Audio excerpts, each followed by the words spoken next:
আগের দিন যতটা পড়েছি তারপর থেকে আবার শুরু করছি the I is happy by Ruskin bond. আগের দিন আমরা দেখলাম যে মেয়েটি আর লোকটির একটা কথোপকথন চলছিল। তারপরে লোকটি জানলার ধারে গিয়ে বাইরে দেখার ভান করছিল। এরপরে দেখি তাদের মধ্যে আবার কিভাবে কথোপকথন চলছে। Okay, have you noticed I ventured. আই এখানে কথক নিচে, আর ভেঞ্চার কথার অর্থ উদ্যোগী। হ্যাভ ইউ নোটিসড, আপনি কি লক্ষ্য করেছেন? কথক উদ্যোগী হয়ে কথাটা জিজ্ঞেস করছে। That the trees seem to be moving while we seem to be standing still. যে দেখে মনে হচ্ছে গাছগুলো বাইরে কেমন সরে সরে যাচ্ছে আর আমরা এক জায়গায় আছি। That always happens, she said. মেয়েটি বলল, এটা তো সবসময়ই ঘটে।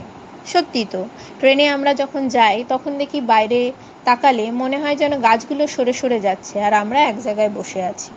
এসব ন্যাচারাল ঘটনা বা এই জেনারেল ঘটনাগুলোই লেখক বা কথক তাকে বলছে, কেননা সে তো কিছু দেখতেই পাচ্ছে না বাইরে। তাই যা স্বাভাবিকভাবে ঘটে ট্রেনে বসে থাকলে যা আমরা দেখতে পাই সেটাই তাকে বলছে। Do you see any animals? মেয়েটা তারপর তাকে জিজ্ঞেস করলো, আচ্ছা বাইরে কোনো জীবজন্তু দেখতে পাচ্ছেন? No, I answer quite confidently.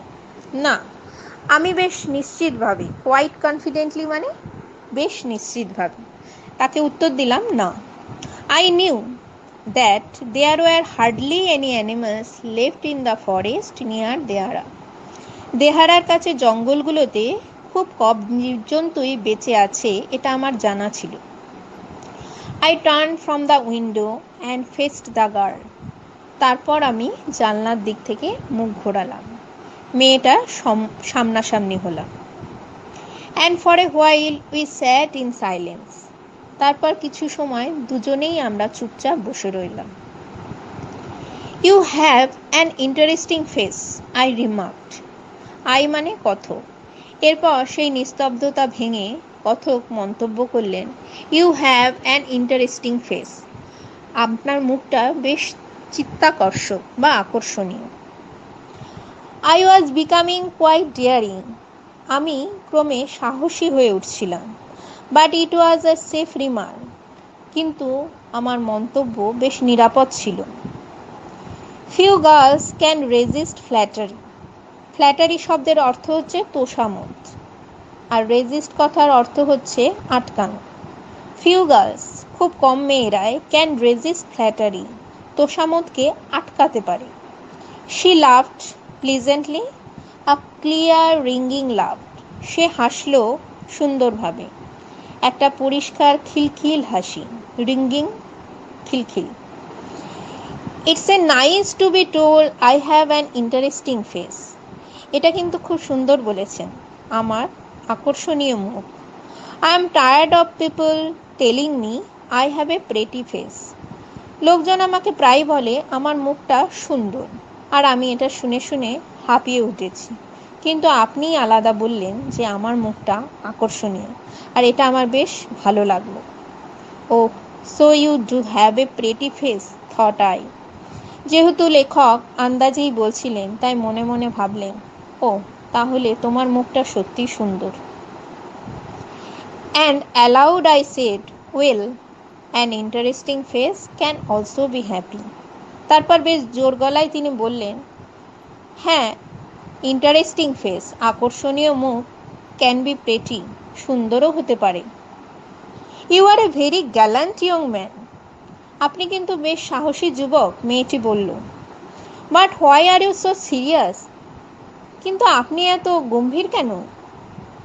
I thought দেন, আমি তারপরে চিন্তা করলাম, I would try to laugh, আমি হাসার চেষ্টা করলাম, ফর হার, তার জন্য।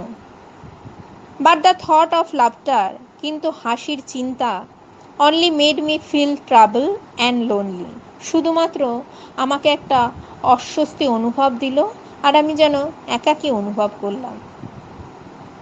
We will be soon at your station, I said. এবং সেই অস্বস্তি কাটাতে কথক বলে উঠলেন, আমরা খুব তাড়াতাড়ি আপনার গন্তব্যে পৌঁছাবো।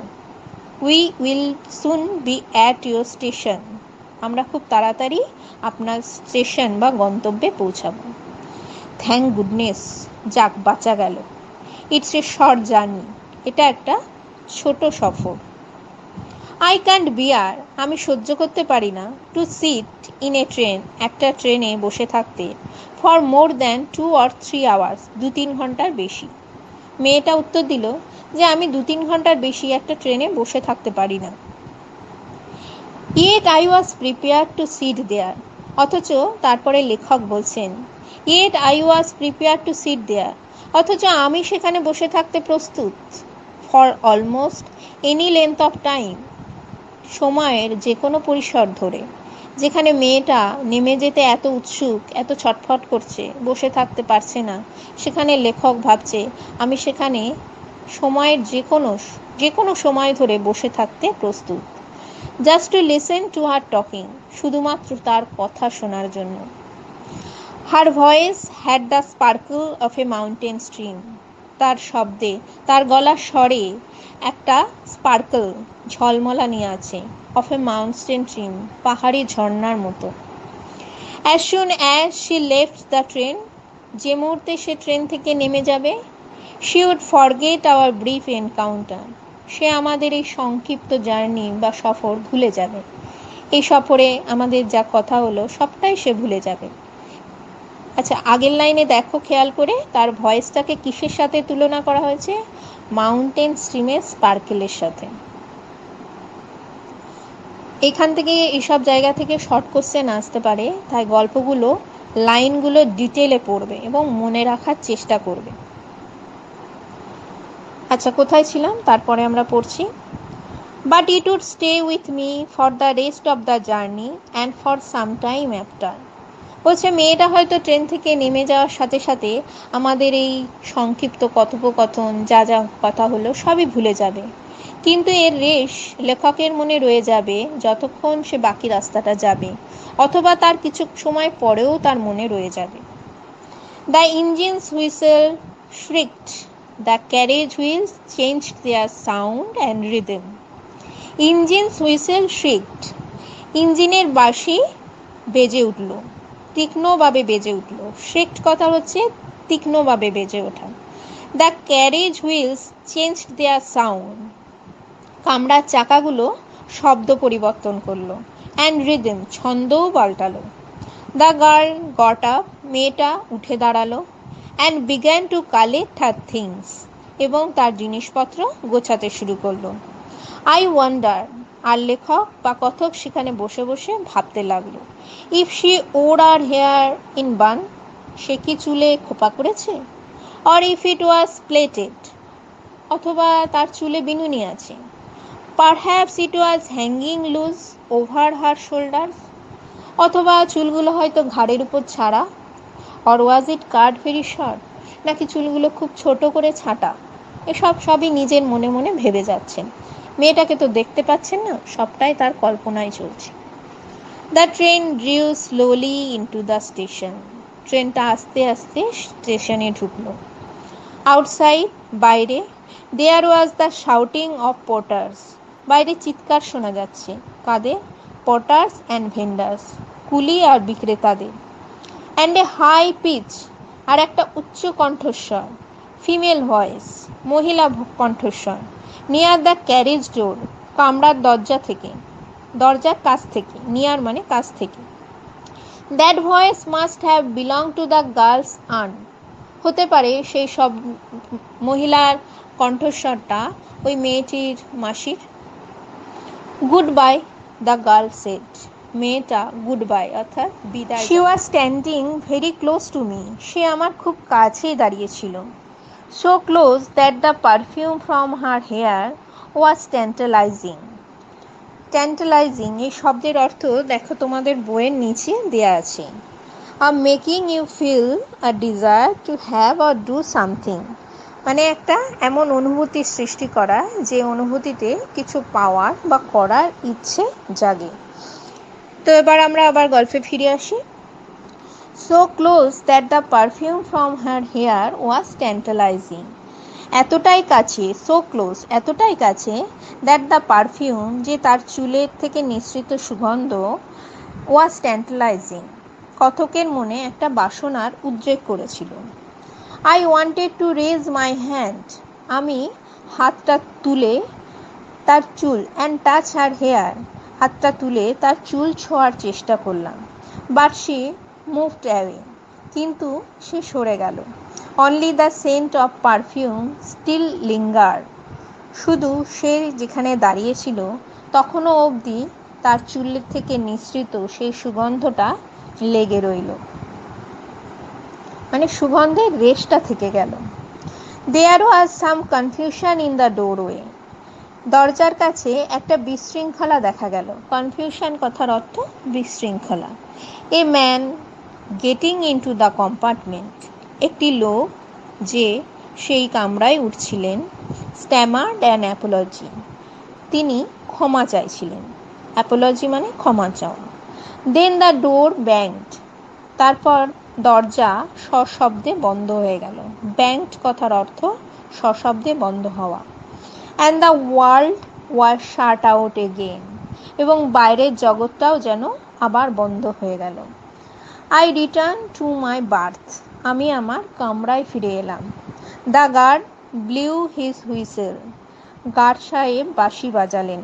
অ্যান্ড উই মুভড অফ, আমরা আবার চলতে শুরু করলাম। Once again I had a game to play, আবার সেই খেলা খেলতে হবে। And a new fellow traveller, এবং একজন নতুন সহযাত্রীর সাথে। কি খেলা? লেখক যে অন্ধ নয় সেই খেলাটা, মানে সে অন্ধ কিন্তু সে কাউকে প্রকাশ করবে না যে সে অন্ধ। যে খেলাটা মেয়েটার সাথে চালাচ্ছিলেন সেই খেলা এখন নতুন সহযাত্রীর সাথে তাকে খেলতে হবে। There was the train gathered speed, the wheels took up their song. The train gathered speed, ক্রমে ট্রেনটা তার স্পিড অর্থাৎ গতি বাড়াতে লাগলো। The wheels took up their song, চাকাগুলো ছন্দে ফিরে এলো। The carriage groaned and shook, কামরাগুলি একটা আওয়াজ করে ক্রমে দুলতে শুরু করলো। I found the window and sat in front of it, আমি জানলা খুঁজে নিয়ে তার সামনে বসলাম। Staring into the daylight, দিনের আলোর দিকে তাকালাম। That was darkness for me, কিন্তু সেই আলো আমার কাছে অন্ধকারেরই মতো। So many things were happening outside the window, জানলার বাইরে কত কিছুই ঘটে চলেছে।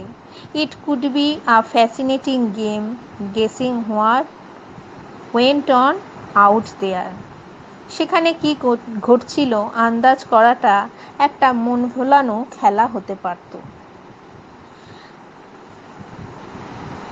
So many things were happening outside the window, এই দুটি লাইনের অর্থ হচ্ছে জানলার বাইরে অনেক কিছুই ঘটছে কিন্তু লেখক তো কিছুই দেখতে পাচ্ছে না। It could be a fascinating game, তাই সবটাই তাকে ফ্যাসিনেশন মানে তাকে মনের মতো করে সাজিয়ে নিতে হচ্ছে, এবং তার সহযাত্রী যে আছে তার সাথে আন্দাজে সেই সব সাজিয়ে গল্প করে যেতে হচ্ছে। The man who had entered the compartment broke into my reverie, যে লোকটি ট্রেন কম্পার্টমেন্টে, মেয়েটি নেমে যাওয়ার পর যে লোকটি ওই কম্পার্টমেন্টে উঠল, ব্রোক ইনটু মাই রেভারি, রেভারি কথার অর্থ হচ্ছে দিবা স্বপ্ন, সে আমার দিবা স্বপ্নে প্রবেশ করলো বা দিবা স্বপ্নটা ভেঙে দিল। You must be disappointed, he said. লোকটি উঠে আমাকে বলল, আপনি নিশ্চয়ই খুব নিরাশ বা হতাশ হলেন। I am not nearly as attractive a traveling companion as the one who just left. I am not nearly as attractive, attractive মানে আকর্ষণীয়, traveling companion as the one who just left. সে বলল, একটু আগেই যে নেমে গেল আমি ঠিক তার মতন আকর্ষণীয় সফর সঙ্গী নই। যেহেতু সে মেয়ে ছিল আর এ পুরুষ, তাই ভদ্রলোক উঠে লেখককে এই কথা বললেন। She was an interesting girl, I said. আমি তাকে বললাম, হ্যাঁ মেয়েটা আকর্ষণীয় ছিল, চমৎকার ছিল। Can you tell me, did she keep her hair long or short? আচ্ছা আপনি বলতে পারবেন তার চুলগুলো ছোট না বড়? I don't remember, he said sounding puzzled. লোকে তো অনেক কথাই জিজ্ঞেস করে, লেখক তাকে জিজ্ঞেস করেছে যে তার চুলটা ছোট ছিল না বড়। তার প্রশ্নটা যে যিনি ট্রেনে তখন উঠলেন তার কাছে একটু অদ্ভুত লেগেছিল, তাই সে একটু হতভম্ব হয়ে গেছিল। পাজল কথার অর্থ হতভম্ব। সে একটু হতভম্ব হয়ে গিয়ে সে বলল, আই ডোন্ট রিমেম্বার, আমি ঠিক মনে করতে পারছি না। ইট ওয়াজ হার আইজ আই নোটিস, কিন্তু হ্যাঁ, তার চোখ, যেটা আমি লক্ষ্য করেছিলাম। নট আর হেয়ার, তার চুল আমি লক্ষ্য করিনি, কিন্তু তার চোখ আমি লক্ষ্য করেছিলাম। She had beautiful eyes. যিনি ট্রেনে উঠেছিলেন তিনিই বলছেন, শি হ্যাড বিউটিফুল আইজ, মেয়েটির খুব সুন্দর চোখ আছে। But they were of no use to her, কিন্তু চোখগুলো তার কোনো কাজেই লাগে না। শি ওয়াজ কমপ্লিটলি বাইং, মেয়েটা সম্পূর্ণভাবেই অন্ধ। ডিডন্ট ইউ নোটিস, আপনি এতক্ষণ বসেছিলেন, আপনি খেয়াল করেননি? তাহলে দ্য আইজ হ্যাবিট গল্পটা এখানেই শেষ হলো। এখানে আইজ অর্থাৎ চোখ বা দৃষ্টি, এর একটা ভালো ভূমিকা রয়েছে গল্পে। দুজনে যারা এতক্ষণ এলো এতটা রাস্তা, তারা অন্ধ, কিন্তু কেউই কাউকে প্রকাশ করলো না। অথচ যে ব্যক্তি পরে ট্রেনে উঠলো সে ইজিলি এটা বুঝতে পারলো যে মেয়েটি অন্ধ ছিল, এবং সেটা লেখককে বা কথককে গিয়ে জানিয়েও দিল যে মেয়েটি অন্ধ ছিল। মেয়েটা হয়তো জানতে পারলো না যে যে তার সাথে বসেছিল সেও অন্ধ ছিল, কিন্তু লেখক জানতে পারলো যে মেয়েটি অন্ধ ছিল। যে জিনিসটা সে মেয়েটির থেকে লুকাতে চেয়েছিল, পরে সে জানতে পারলো যে তার মতো মেয়েটিও অন্ধ। এখানে দৃষ্টিহীন দুটি ব্যক্তি এবং দৃষ্টিসম্পন্ন একটি ব্যক্তির কথা আমরা গল্পের মধ্যে দেখতে পেলাম, এবং দৃষ্টির একটা ভূমিকা আছে বলেই গল্পের নাম দেয়া হয়েছে দ্য আইজ হ্যাবিট। গল্পের লাইন বাই লাইন বাংলা মানে করে আমি তোমাদের পুরোটাই বুঝিয়ে দেওয়ার চেষ্টা করলাম। যখন পড়বে বইটা সামনে খোলা রেখে ভালো করে লাইন মিলিয়ে মিলিয়ে শুনবে, আর যেখানে এর পরেও অসুবিধা হবে অবশ্যই আমাকে জিজ্ঞেস করবে।